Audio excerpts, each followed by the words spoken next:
my biggest thing that I'm trying to do with all this is to just record the history and to also expose more people to what we're doing. Okay. So, and what's been going on. There's a lot of interesting things like George Elsterman's and Gerald Stibbs's. They both have videos of them doing foils and stuff like that.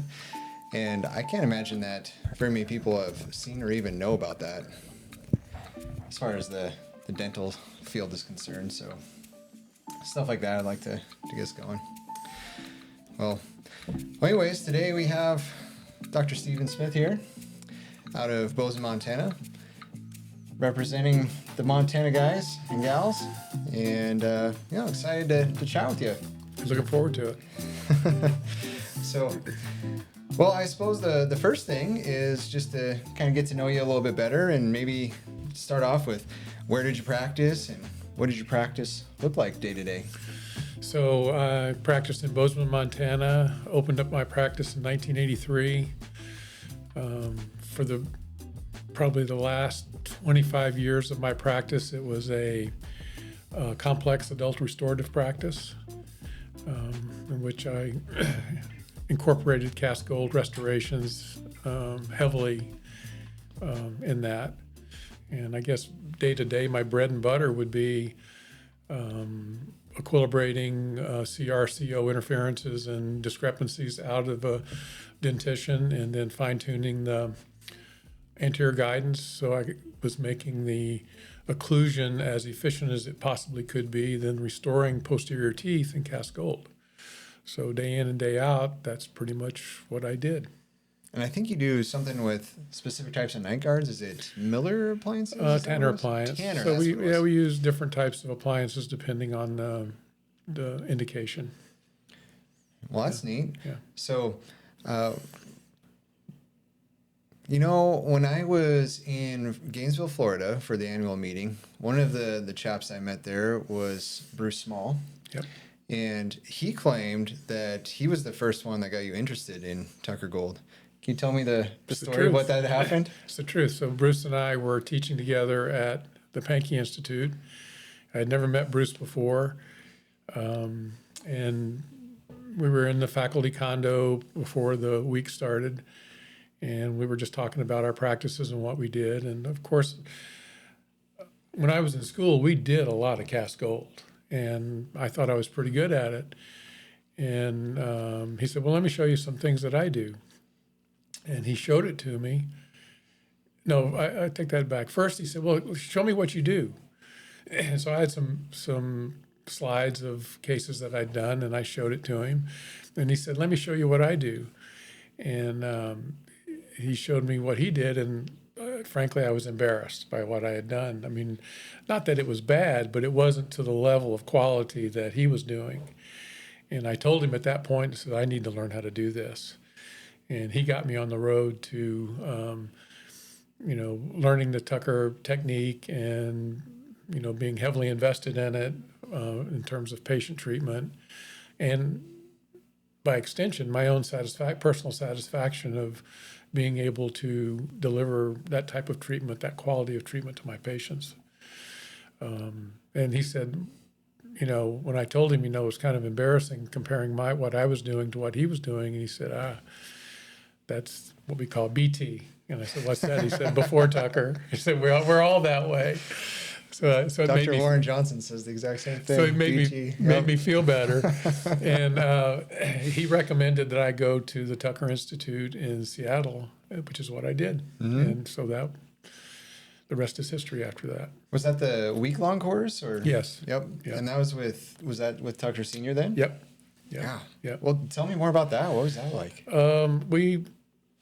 I didn't know what to expect really, but we just had to show up basically, and they provided patients for us, and I think we prepped and seeded 4 castings that week, and it was a great experience, great fun.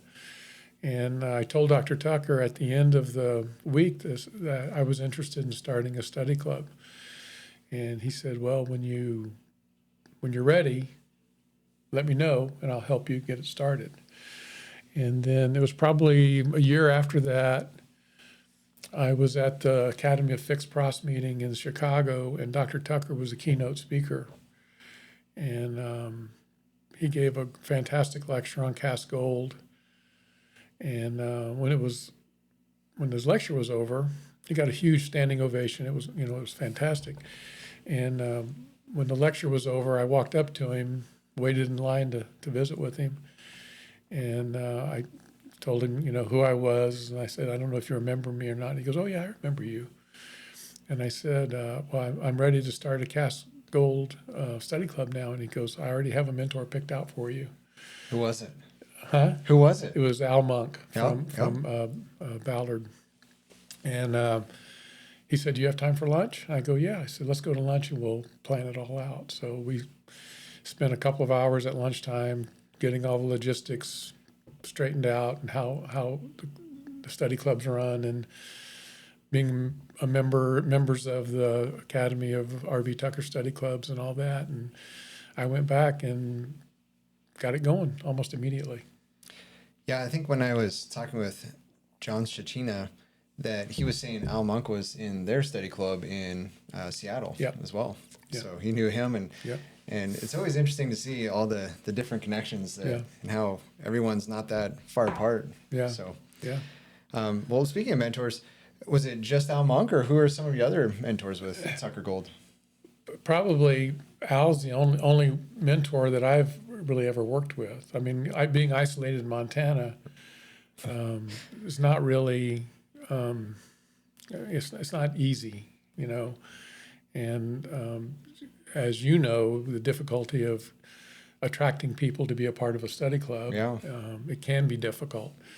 I was lucky; I didn't have that problem. I had people waiting in line to get in our study club, and to this day, it's still the same way. And it's probably That's a function of being there long enough, having a reputation. Running other types of study clubs in town too that people want to be a part of. They see what we do and they want to be a part of that. Well, tell me a little bit about Al. What was he like?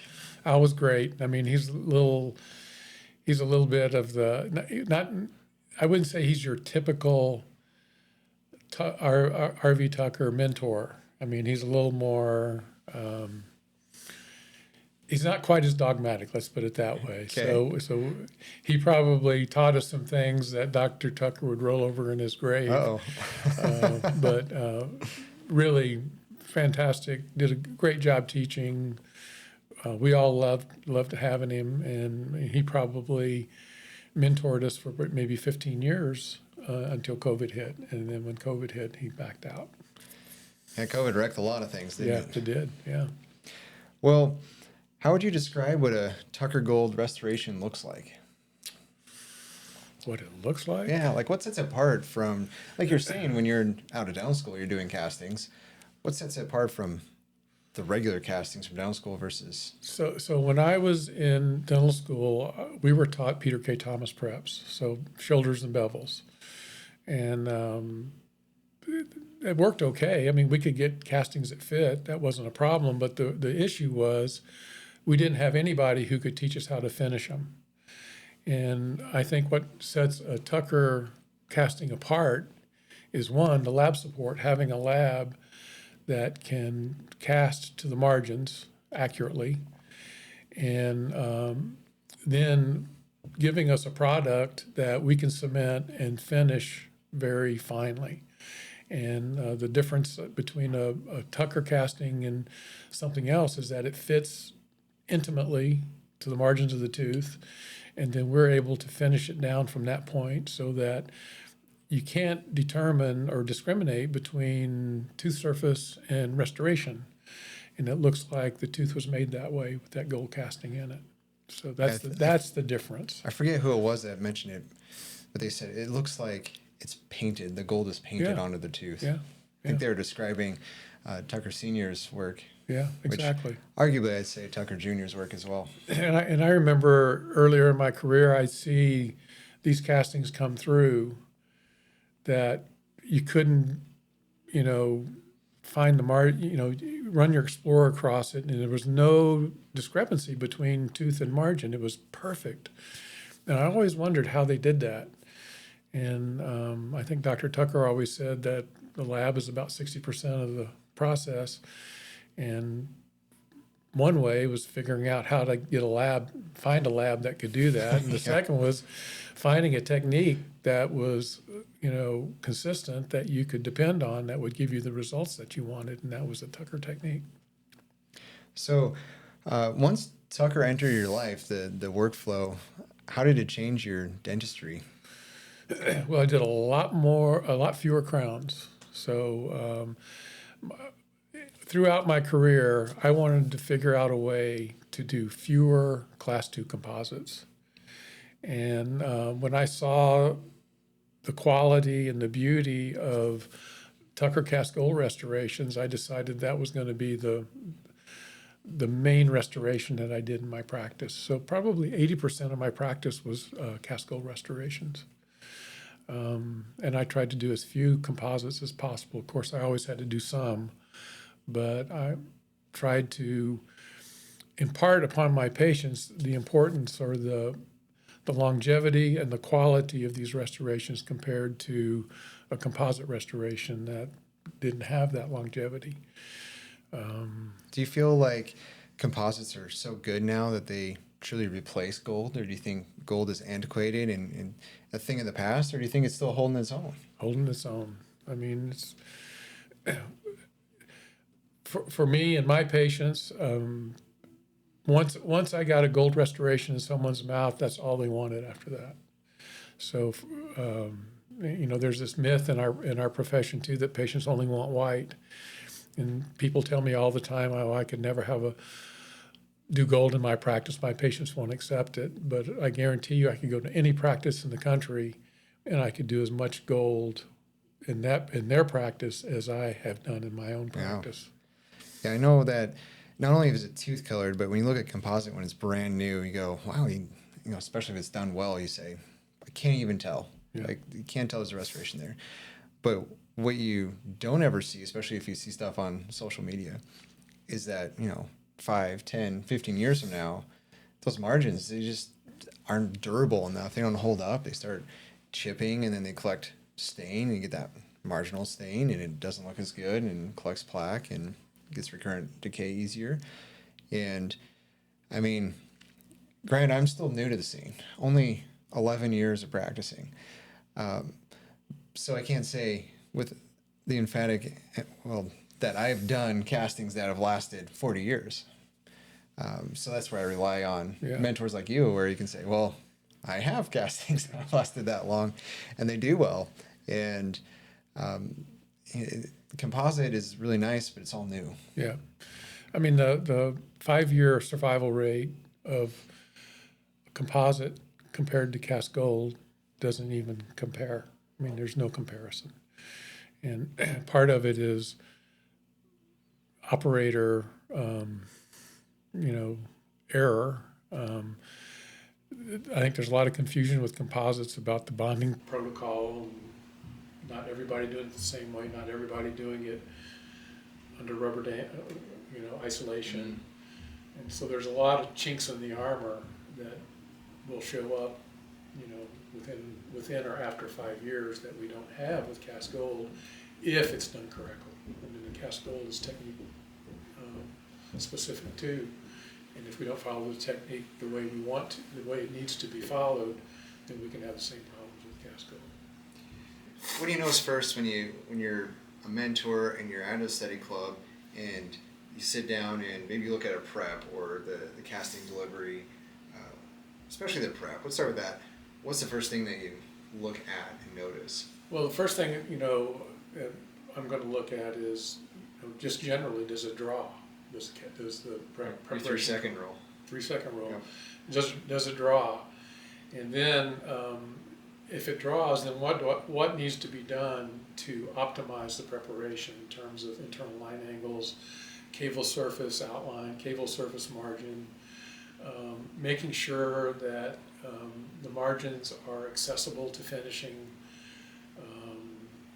making sure that the preparation is accessible.